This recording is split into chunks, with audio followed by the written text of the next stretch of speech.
Barring the accusation of bribery against the Economic Financial Crimes Commission, the House of Reps Committee has actually invited the head of the EFCC, Ola Olukoyede, including the officers said to be responsible for these allegations and the bribery, of course, involved in the allegation anyway, to appear before the sitting probably very soon in order to answer cases as regards the allegations leveled against them. And at this point, I have a legal practitioner, public affairs analyst, Toho Seriwoja, who will be helping us understand the legal implications of this. Toho, it's nice to have you around. I believe we can hear you now.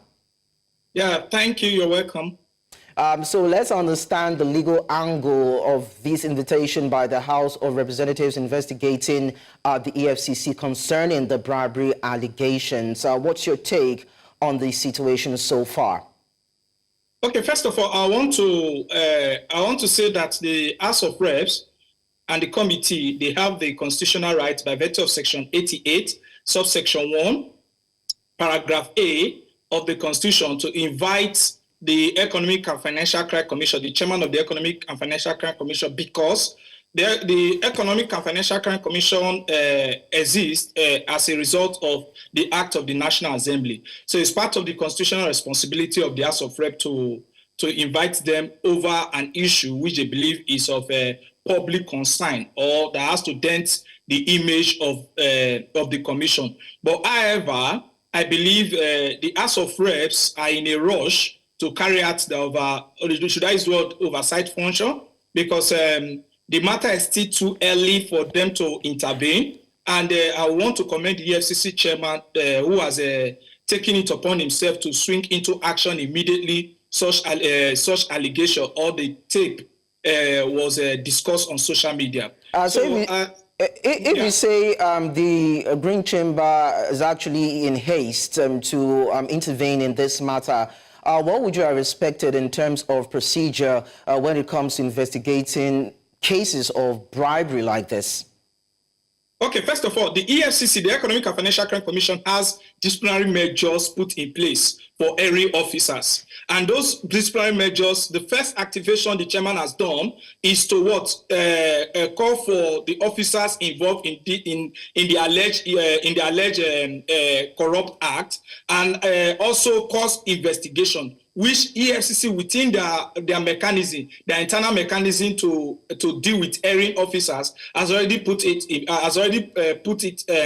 they've already activated that mechanism. So first of all, what the House should have done is to wait for the outcome of the EFCC investigation of their officers, because they have disciplinary measures, and the disciplinary measures will be followed to the latter before the House dive into the issue. And I believe that this is not an issue that's meant to be of great importance to the House now, rather than looking at other sensitive areas in the Nigerian economy and policies and politics. So, but I don't really know. But for me, I believe the Office of the Attorney General, which acts as a supervising role, should have been contacted for further details. And also the Ministry of Interior, which is the supervising ministry of these bodies, ought to have also be giving credence as to the procedures put in place for erring officers. Because what the House of Reps is doing now, they may end up compromising or complicating the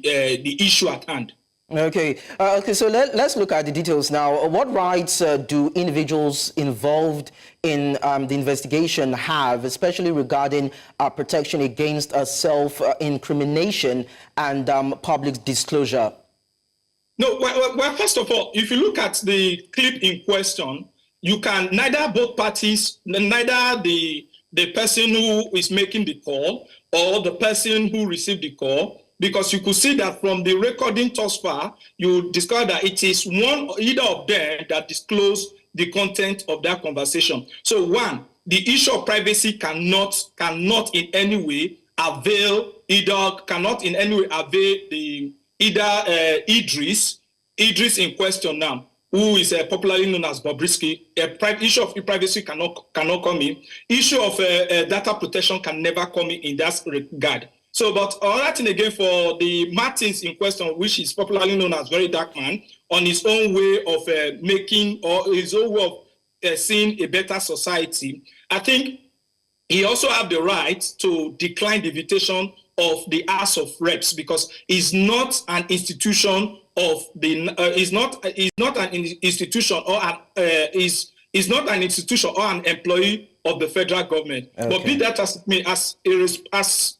issue of respect and courtesy, he can honor that invitation. But I think the proper thing that should be done, is what the EFCC chairman has actually done, and also the Minister of Interior. I think they actually did the proper thing. But I don't know what the House of Reps is coming into for. Okay, so we've seen trending social media conversations and people wading into the matter with different opinions as we speak, and different evidence coming back and forth as regards who is right and who is wrong. So I'm wondering what influence this might have on the admission of such a situation as regards the allegation and the eventual outcome of the allegation.